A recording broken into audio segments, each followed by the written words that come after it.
right, first slide. Who remembers? No, go back. Right. Who remembers the game of Pong? I do. Only a few? Okay. So it's a very old video game, and the idea is that you just throw the ball from one part to the other. And this is exactly how I felt about Devopsdays, putting something from operations, putting something in development. So this is the feeling I had before anything on Devopsdays. We would shout, we would be angry with each other of things not working in our company. Then Agile came along. Who knows Agile? I think most of you. Okay. So you see, it's a very happy feeling. You know, you get more productive, you do more stuff, you do work in your project, and it's really happy. And Ideal was already there, but Ideal gives us all the rules. You know, for running inside of operations, there's a lot of rules how we should do things.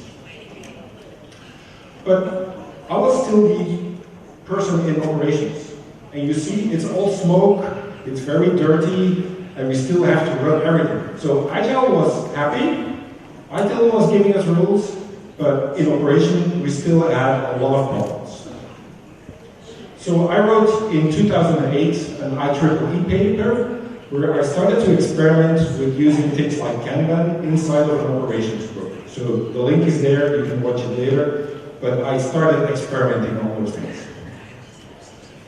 Then around the same time, there was a presentation by people from Flickr, and they were talking, and I'm talking about 2008, 2009, they were talking about doing 10 deploys a day. And everybody said, that's crazy. And then they asked them, how do you do that? And this was their secret slide. Dev and ops inside their company, they loved each other. They weren't yelling to each other, they were just working together. When I explain this to my kids, they say, how strange can it be? You grown-ups, you don't work together. You teach us, the children, to work together in classroom, but when you work in your business, you do shouting. It doesn't make sense. So for me, it was already in the first talk, we took a lot of principles from Lean and the end-to-end flow. We learned with Agile to do our process better. But the one thing, a lot of the practices, not of the principles, but the practices, they left out the operations group. So we started Devopsdays. And initially it was just started to get ideas how to do things better. It's very similar here, best practices. You want to share and talk about these things. So 2009, and a lot of things have come after it.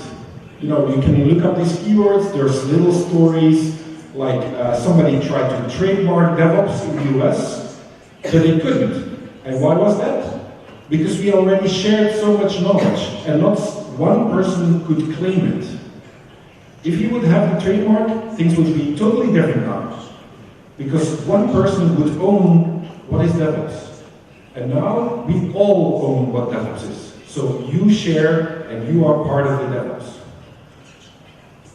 I know I have been treated here kind of like a rock star. This is totally not my style, because I like everybody to be on the same level. Everybody can participate. So me, a person from a small country somewhere in Belgium, I could start the first Devopsdays. And I just happened to be very passionate about it. And I got more information and friends about it. So it's an important message that you don't have to be a big company or be associated with a big name to come up for your ideas and to share about this stuff. Okay. So in a nutshell, my mental model is like this. So we have dev, test, and QA, which is typically the project part. Then it comes into production. Then we get the feedback from the end user, and we try to flow it back to what we should do in the project. So it's kind of just a cycle that we go to. Before we were talking so much about DevOps, there was a big wall here. So we just started to move faster in order to break the wall, in order to get more feedback, and that's the return channel. So just started perfectly out. Okay, so what is DevOps? In a way, you look at the whole system. You don't just optimize in dev by creating something that's a nice fix and then will blow up in production. You don't just do a quick fix in production. It's actually not a real fix for your project. So what you do is you find your bottleneck in the whole system and you try to solve that. Not local optimization, but you try to aim for global optimization. Okay. Some would say this is often in the upper part there is a lot of technical debt, technical problems, and social debt could be like people who are burned out, people who don't work together, people who don't like their jobs. So there is a lot of debt probably going on if you have bottlenecks. So what is DevOps and where do I start? It's everywhere. It could be everywhere. I cannot predict in your company where your bottleneck is. You have to find it yourself. Okay. When a company starts in their DevOps journey, there are typically 4 parts where they start improving. First part is, a lot of the talk is about the pipeline, the CI, the delivery to go faster to production. The second part is, you want to have all the monitoring and the metrics and the logs and all the information that is currently in production, also the end user information, to get it back to the project. And typically the first areas of improvement, they're very technical focused. You put some logging, you put some automation, and we do that. But typically when you get more mature, you start putting knowledge and procedures in place. So for example, a person that releases new software, he gets to be part of the operations team for the first month. So he will feel the pain if something fails. And by feeling the pain, he will be more engaged to solve the problem. And once you've been running inside of production, you try to give the feedback to the project group on what should be the next feature. Maybe we hit a performance problem. All these kind of feedback that they know that they're not just maybe doing the functional features, but also everything that is important. Because if you can have all the features in the world, but if your system is slow or maybe has security vulnerabilities, you will also have a problem. So it's a balance between non-functional and functional requirements. As we mentioned before, so automate and measure are typically what gets technical people excited, because that's very concrete and you have the tools and you put everything in place.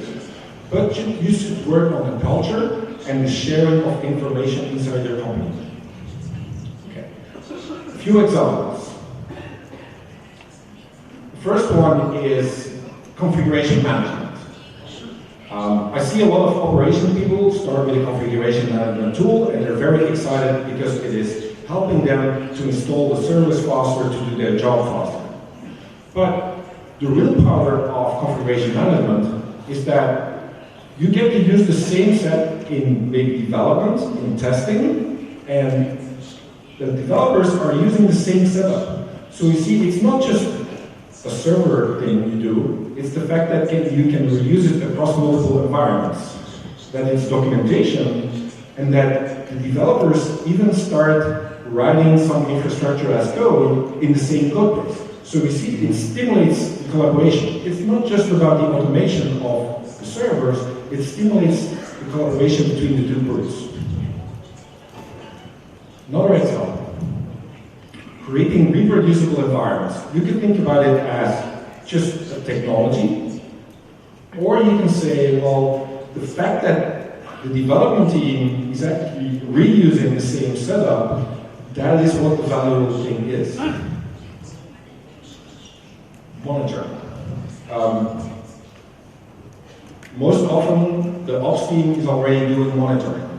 But quite often, they do not share the information to the development group. Or it is very hard, if some developer wants to have some metrics included, to have it inside production. So if you start a collaboration between the two groups, your monitoring is not just for the ops group, it is for everybody to see. It could be the business metrics, it could be what fails, and the fact that you share that information is a valuable thing. I mentioned this before, developers being on call, it really helps them to feel the pain. We discussed about this yesterday. It's a concept, Chaos Monkey is a concept that was introduced by Netflix. What they do is they assume things will fail. We used to have this way of saying, well, we will build a system that can never fail. Now we just assume things will fail. So we prepare for things to fail. And what better way to do that than fail all the time? So they build a Chaos Monkey that actively kills randomly machines inside their architecture. And by doing that, they get hardened, they get more practice of recovering from failure. It's just with, like any other thing. You practice more, so you get better at it. But if you only practice failures, if it fails, you will not get very good at it. Okay, I'm going to skip that slide. Next slide. No, next slide, please.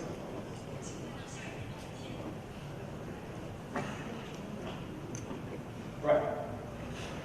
Who has heard about Devops? A few people? Not many? Who likes to chat with his phone? Yes. Okay. So the concept there is that you would think about chatting with people, but within this concept, in your chat room, all the technical information is also included. So when a deploy happens, there is a test room. When somebody does a code commit or deploy, everything's in the chat room. Even deploying servers is typing something in the chat like, I want to upgrade to version 3 or whatever, and you type it in the chat room. The nice thing is that everything is in the conversation. So it's not outside, and people could start commenting on it, and you have the context. It's a very powerful system to get a good view and a good discussion going within your team. Doing a public post-mortem. Explaining what failed, what you should do better. I tend to tell my people, okay, I might not be happy that something fails, but I will never blame you for it. What I really want to know is, how will you improve? For me, that's much more important. And this is also how I go to my clients. Okay, we will do our best not to fail, but I cannot guarantee that we will not fail. But I can guarantee you that we will do our best to recover as fast as possible. And I found that the response from my customers has been very good about it in a way that when they see us doing the effort and that we really want to make this work, for them it's more valuable than having a discussion about penalties and SLAs and so on. So this really works for us. Another concept, game days. We talked about this failure about killing machines. This goes a step further. They just take 1 or 2 days, sometimes a whole week, with the whole company to try to come up with ways that the whole setup will fail. And they just train with the whole company. Can we access the documentation? Because most often the documentation is on a server, and if the things fail, I cannot read the documentation. So they have this kind of game-based practices within the company. Okay, these were a few examples on practices that people could do. This is another way about thinking about the system. So very narrowly, we see the system, how to improve things from dev to ops. And we try to focus on the flow. And we find out bottlenecks to optimize the flow. And then once we see that, we start working on the feedback loop. So remember the tolerance is again the cycle, and then we just start doing improvements in increments. Okay, so for me, who knows this game? Oh, a few. A DevOps person for me could be an individual, but that individual, I will not look for it that he has only automation skills. He has to be able to reach out to other people and to be sharing his information, to be proactively working on that. So if somebody comes to me, I do configuration management, so I'm a DevOps person, I will ask him, how do you use it? How do you share that information to other people? So you can be a DevOps person on an individual level. You can be that on a team level, where the whole group, within your operations group, has a strategy that they start working together with other groups. Not only you yourself, but the fact maybe you go to a stand-up of another group, or you work with the Kanban board of the other group. So you can just work at the team level as well. So this already is a cross-silo. Maybe the network people and the database people work together, but we cross a silo. And obviously, then it gets more complex. It's the whole business to work together. This could be not only technical groups, it could be HR, because if you don't have the right hiring policy, or the right policy to pay people, you'll maybe not get the people with the right mindset.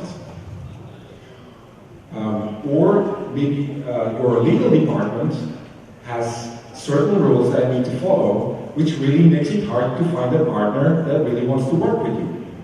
So you really need to have the buy-in on the business level to make sure that you have a view also on that level, not just on the technical level, but on all levels. Okay. I just want to say you will read and hear about a lot of tools that we can do in DevOps, but like I said, it's very nice and it's very engaging, but it is about people.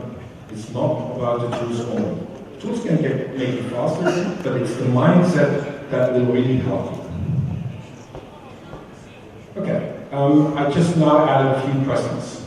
Number one question for me always, how do I get started? And then people expect me to say, do A, do B, do C, and you'll be there. And the only answer I usually give is, it's no different than doing another transformation. So you have a good idea, so try not to be blocked by people saying it's not a good idea. Believe in yourself. Seek management support, because you're not alone, and it really helps to do that with your management group. And I usually say, pick a small project and make that work. Make it a success. Maybe with a small team, but make sure that the first item you pick is a good pain that you want to solve, so you really know that you made a difference. Not just optimize maybe a local server or something, but try to do something that matters, but which is small enough so you can handle it yourself with the resources you have. Okay. And just start doing it. If you're just explaining we should do A and B and C, just start. In English, we have an expression that says, start first and ask forgiveness later. It might seem strange that you might go against it, but you're actually just trying to do your job better. So nobody could really be against it if you have good reasons to improve that. And especially in the beginning, people are saying, well, can we really do this? Because in the past we couldn't go to talk to these people. Well, then I usually ask, did somebody stop you from doing this? Not really. So try it.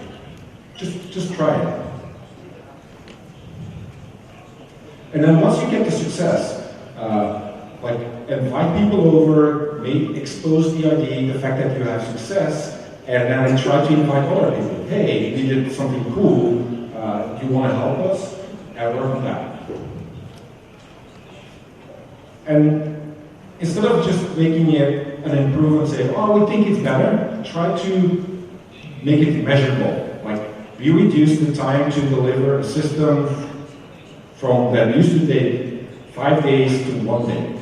So make it measurable, and that will help you convince people, because if you just say, we got better, nobody's really going to believe you. So you get the retrospective and you do that. Okay. The other number one question is, should we have a separate Devops team? My take on this, like I said before, an individual could be Devops, a group could be Devops, it doesn't really matter. If you think about the context of starting small with a little team, you could call that the Devops team. I don't know if people remember, but when you started Agile, you often had an Agile team. The first team was an Agile team. So I see this as a transition phase. After a certain time, I hope everybody is the mindset of DevOps, and there isn't a specific team.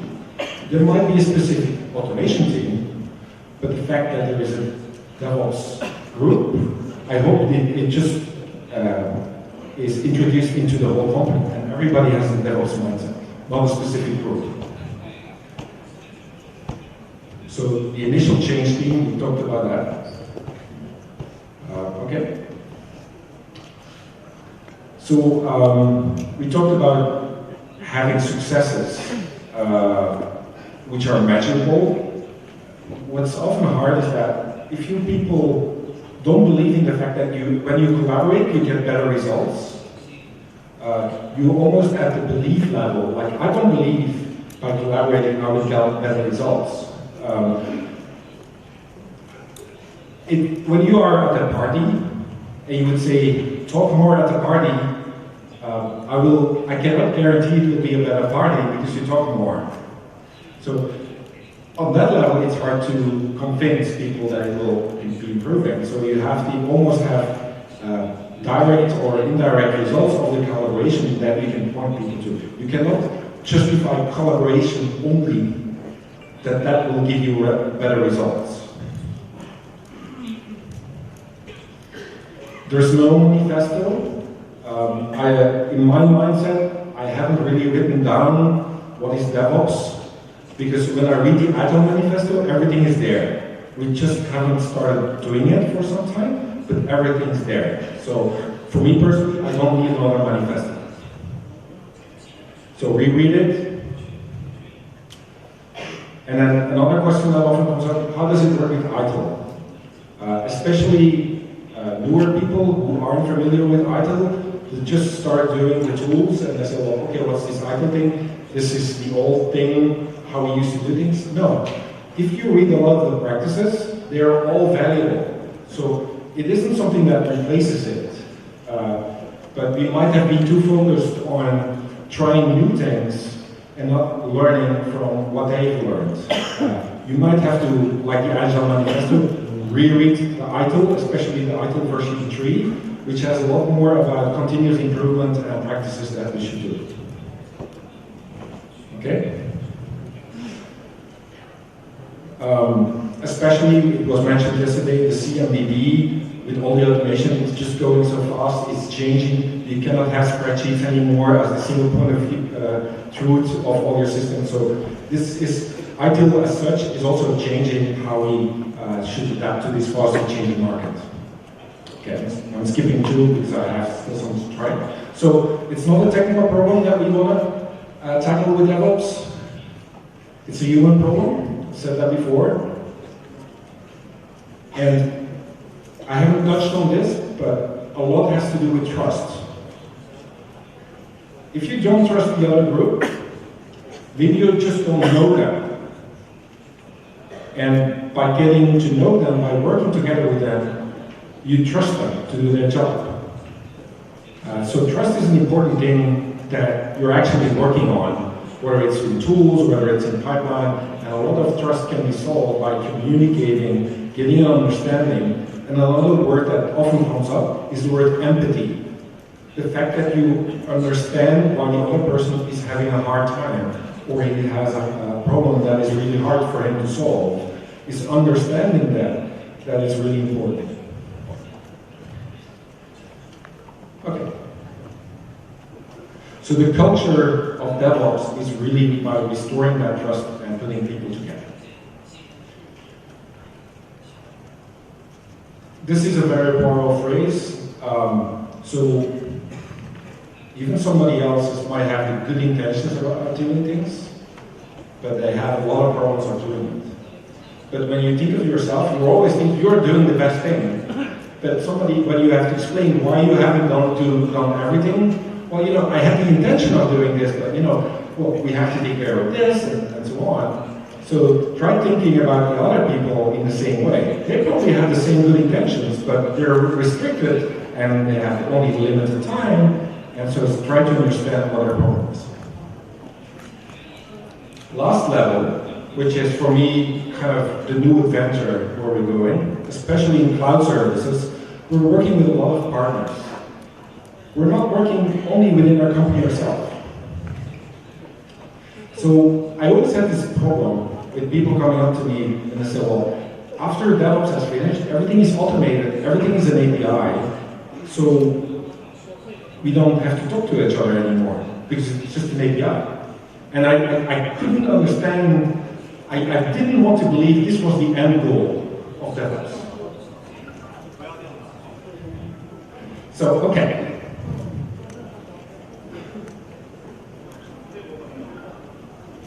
And then I realized, when you use a lot of services, it's DevOps, but it's in a different way. I'm going to show you quickly a few of the emerging practices I see. So we work a lot with, like almost everything we use is a service. Amazon is a service, our CDN is a service, our mobile delivery system is a service, our monitoring. We don't even have our own operational servers anymore. We just use services for everything. And we don't own them. But we still do our job. So remember about sharing information internally to the dev and the ops group? A simple dashboard of your company, like Amazon does, is they share the status of their internal systems to the outside world. So even though they're not inside the same company, they're also sharing information outside. This is another one that actually is the metrics of the tool you're using, they share that to yourself as well. So you may not have personal contact with the ops group of the tool you're using, but they're doing the same practices. They're sharing the information to you. Interestingly enough, some are even sharing their internal errors. So not just when everything's happy, but it's important as a partner, I can see that you are having a problem. And some start doing that. The fact that I will be updated, I get a change log, I get all the notifications when something goes down, is again communication. It's just in a different way. It's not in the same company, but an external company has the same communication pattern. The fact that I get the logs of the provider, similar problem. Not just the logs of our internal system, but all the logs from the external systems.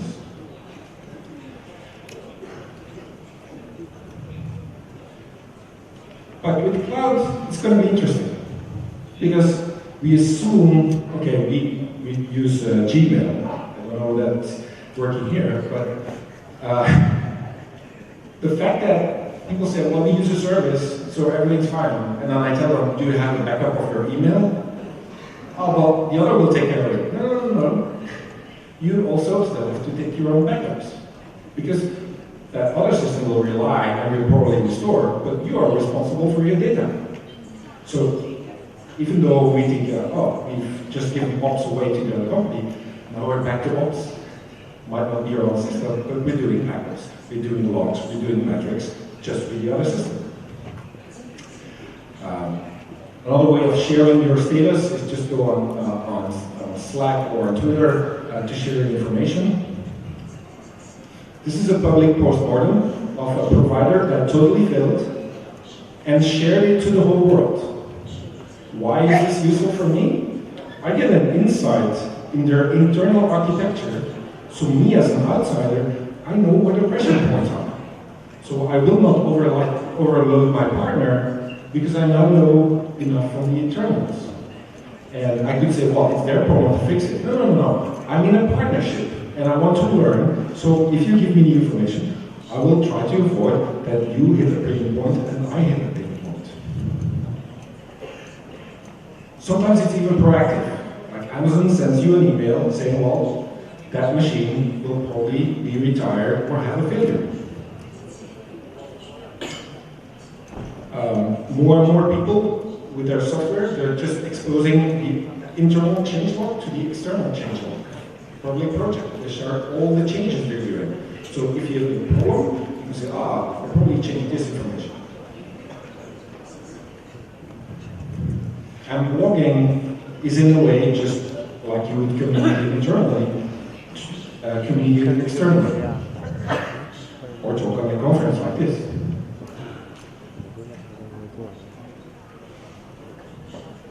So I work a lot with external services, and the first time I start using their service, I do a big write-up of anything that I hit, and I just send it over to them as feedback. If I don't do it, how can they know how to make it better for me? I was working on one of the first mobile testing projects with Amazon, or using it. And it seems I was one of the first customers. And I sent this email of all the feedback I got. And they were so happy, the fact that an external person has sent that to them, so they can go to their management and say, hey, we got a complaint about it. They have been asking for many weeks to improve these things, but now somebody else says, okay, well, I hit a problem. And the fact that you are listening in to people having issues on social media and so on is one way of communicating and having a dialogue with your product. Okay? Sometimes some companies even allow you to go directly to the engineers.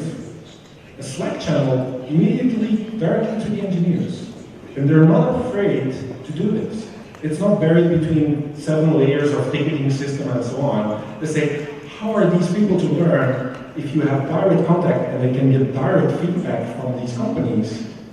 It's also valuable for them. Okay, this is App Store approval cycle, which takes too long, which I really hate. It's getting better, but it's really the non-communication you can have with Apple around an issue or a submit. This really made me feel the pain point by having a partner that has no conversation strategy in place. And if I could, I would probably swap them, but unfortunately they're too big. But it really, I felt the pain of having a partner that I cannot communicate with. Some even expose their complete backlog, and they let other people add tickets, like for improvements or IDs, from the outside, not just from inside the company. And they're not afraid to do this in the open. So for me, I know you probably will do a lot of talk about DevOps inside your company, but I just wanted to highlight the fact that for me, external silos or companies, for me, are the next phase in DevOps. And it doesn't end there, and we just have to look for new partners outside the company. A few of the other places where you can find information. Devops Weekly is a newsletter and it gets you every week a lot of information, not only on the tools, but also on the people side, collaboration side, conferences you can go to. There's a few of the other podcasts you can listen to, Philosophy as a Conference. And then there's plenty of books that you can read about it. They might not be DevOps 1, 2, 3 handbooks, but they will give you inspiration on how to think about it while you are doing your DevOps transformation in your company. And if you're really looking into the third-party collaboration, I would recommend this talk. It's based on promise theory, which is a way to express relationships, and it has been applied to IT. So this is an interesting talk you can watch. And then this is the last slide. It was mentioned before. We worked hard to bundle all the information we had on Devops and all the experience reports we received over the years in this Devops handbook. It could be overwhelming because there's so much information, but it's a good reference where you can find new ideas of what others have tried. And I really hope in this conference that you will really share your information and maybe come to Europe or share your information there. I just look forward to understanding all the problems you have here. Thank you for coming.